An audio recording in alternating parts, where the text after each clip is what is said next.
Hey everybody, welcome back to my channel. It's Kin-Tae with It's Necessary. I want to thank everybody for your prayers, and also want to let you know that I'm continuously praying for you. I'm thanking God for my healing, but I was seeking God's face on what to talk about today on this channel. So he brought back something to my remembrance.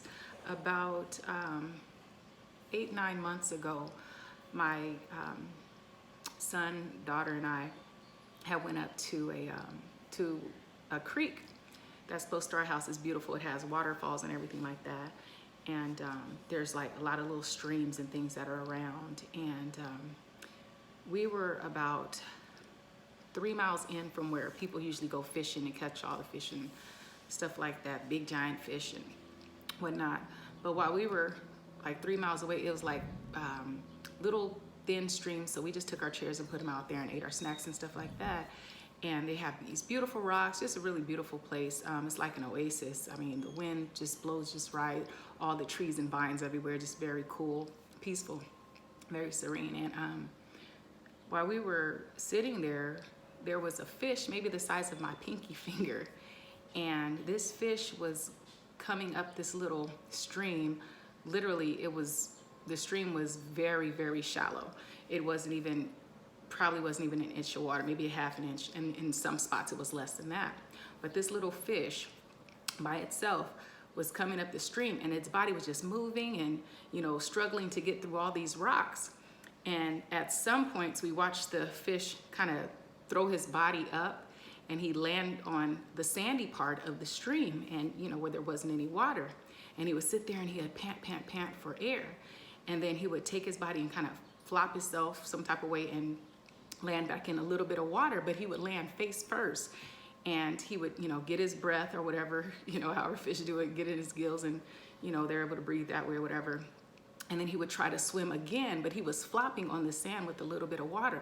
But we had watched this fish for maybe like about 4 or 5 minutes. And so we actually got up out of our chairs to to stand there and watch him struggle and jump over these rocks and these little pebbles and stuff like that.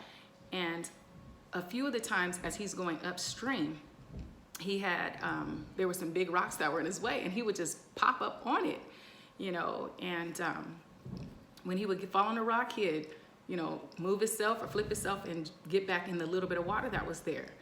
But this fish was so determined, so my son took his finger and he was like, hey, little buddy, you know, and took his finger and made like a trail to where the current from the stream would come down a little bit more to give this fish some water, you know. And I was like, no, just let's see what he can do.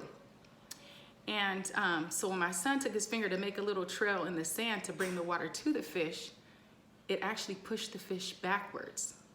And the fish kind of jumped up and landed in another spot where there was just a little bit of water. So to get, you know, so I guess he knew what his strength was. And so he got back and he started going, and he just ended up going all the way upstream. Where he was going, we don't know, because we know that there's big waterfalls up there. And the majority of the fish are down. They were like 3 miles south of where we were. And to say all that, we watched this fish, you know, for a long time, you know, until it went under these trees and whatnot. But when the Lord had brought that back to my remembrance on yesterday morning, I was just thinking about some of us. We might be in a big giant pond or a big lake with all these big fish, and the big fish are just sitting there waiting to be caught. But this little tiny fish decided that it was gonna take a little trip upstream by itself. Now, we hear a lot of preachers and things like that saying, don't keep God in a box, and, you know, think outside of the box. And God is a God that can do anything. But this fish allowed me to see how sometimes we congregate in places that are very familiar. And when God is trying to do something in your life, he will pull you out of something. But this little fish, I keep going back to the fish, because this little fish, like I said, it was about the size of my pinky finger, but it was wherever it was going, it was determined to get there. There was nothing else around it to help it. But when my son tried to help that fish and thought it would be easier if he made him a little, you know, a little stream or whatever to come down his way, that actually made the fish go backwards. So sometimes when God is doing things in our lives and we're like, why am I going through this struggle after struggle, situation after situation, you know, sickness, all these different things, God is in the midst of that trying to tell us he's strengthening us. You know, the Bible lets us know that we are the overcomers by the blood of the Lamb, by the word of our testimony. But at the end of the day, we have to have a testimony, something that we can overcome. So this little fish overcame all of the people, or well, all the big fish that he was around, and because there was a different purpose for him. Now, whatever that purpose is, I don't know, but whatever your purpose is, you know what your purpose is. Sometimes you have to come out from people and separate yourself. And God has a testimony that's strategically and purposely and for you, you know, your testimony, what you've made over, what you've come out of. The Bible also says that we are strengthened. How he strengthens us is through our tests and trials. So this little fish, again, he had to jump over rocks, was jumping over pebbles. Actually, one little pebble fell on him, and he would get a little bit of air, get his wind back or whatever, you know, jump and land face first. So everything he was doing, he was going in head first, regardless of if he hit a rock, if he hit the sand. And sometimes he got a little bit of water, got into a little bit of water, got his breath, and then he was able to keep on going. So I want to encourage you today. It's not always in the crowd. We do need each other. I need you. You need me. You need to start thinking about who's around you, who your friends are, how intentional are your relationships that you have with people? Are they conducive to where you're going? Things like that, because the calling and the gift and the calling that God has on your life, I need yours and you need mine, so we can go to the next level. Now, like I said, you might sometimes he has to pull you out of the crowd.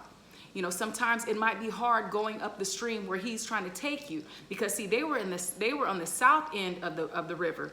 This little fish came up the river, so he was going north and going up higher and higher in his little stream. And the higher he went, the less water there was. So that's what baffled me. So at the end of the day, the higher we go, maybe the things might get a little rough, might get a little tough, but we still have to keep pushing, jumping, hopping, skipping to get to that next level and to keep going up higher. And then once you get there, you do what God has called you to do, and then you go back and you help another one, or the team of people that you have with you that are trying to encourage you and motivate you to be better and to do better. You make sure that those people that are in your nucleus are just as strengthened as you are. So I want to encourage you guys today to sometimes, I told you the other day, go to your pastor, because we all have different callings on our life, but go to your pastor and talk to them and say, whatever ministry you have, I want to do it here at the church with all the people collectively, but there's something over here that God wants me to do. You know, sometimes you got to leave the crowd, or God might he might push you out of the crowd. Hope I'm making sense to some. But yeah, I was just really inspired by that little fish, and I was thanking God that he brought that back to my remembrance. But because you guys know I started this channel for my book, but the COVID happened, different things happened. You know, I ended up getting into something, that hurt me.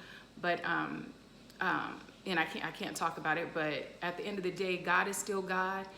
Even though that fish was by himself, the Lord was still with him, and God had us there at that time, just to go up there, chill with my kids, hang out, and have some snacks or whatever at the creek. But he had us there at a strategic time so we can see that little fish leave. We didn't see it when it left, but we know where it came from, because the big river is where everybody fished.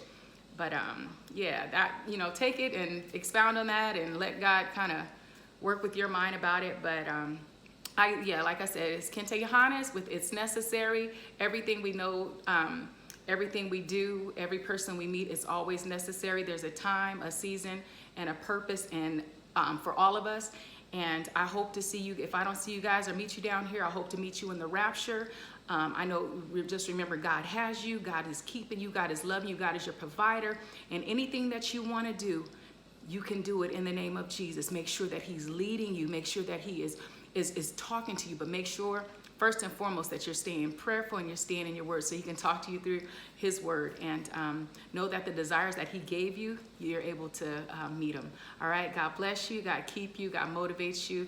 And again, it's Kin-Tae Johannes. I thank you guys for the prayers. Oh yeah, and I also thank you guys for commenting, and because I like the interaction. All right, so God bless. It's Kin-Tae Johannes, and I'm out.